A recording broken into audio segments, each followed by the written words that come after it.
The United Nations Children's Fund, UNICEF, has announced plans to reduce its global workforce by 20% alongside operational costs by the end of June.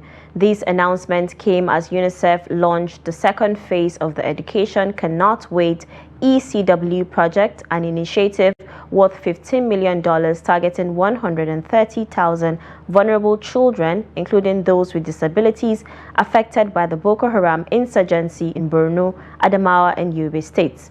UNICEF's Chief of Education, Vanessa Lee, stated that the organization is currently reviewing its top priorities to ensure that children's educational needs remain central, even as the staff reduction takes effect. She attributed the decision to the rapidly evolving landscape of the global development sector. How can we make this program as sustainable as possible? I know that ECW will not have the funds to give more money for the multi-year resilience programs. This is it. No more funds after this. And I think, I was talking with the Honourable Commissioner earlier. The global development sector is changing rapidly. UNICEF has to cut our staff globally by 20% by the end of June. UNICEF Nigeria has to cut our staff and our costs by 20% by the end of June. Right now, all of the leadership team are in the middle of trying to identify what are our key program priorities and who are the staff that we have that can best do this. And I've been challenging my staff here in Maiduguri to really work with the 3 states to ask what are the sustainable efforts that we can best support you with.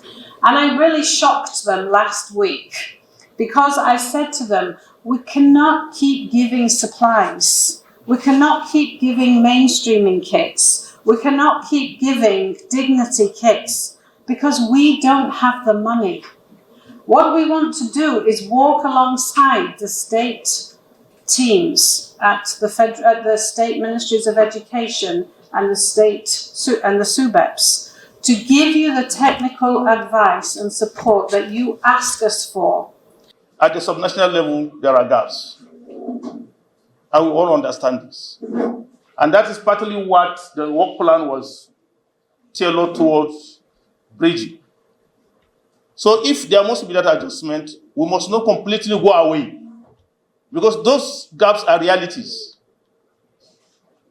Getting the out-of-school children back to the classroom. But we are also facing the reality that some of them, a large population of them, are back to the classroom without supplies. Because you must be able to bridge the school attendance and the supply gap. If you don't do that, they'll come to school and just play and go. Tomorrow you will not see them once they don't see value in the school. So the school must be seen as serious institutions that can add value.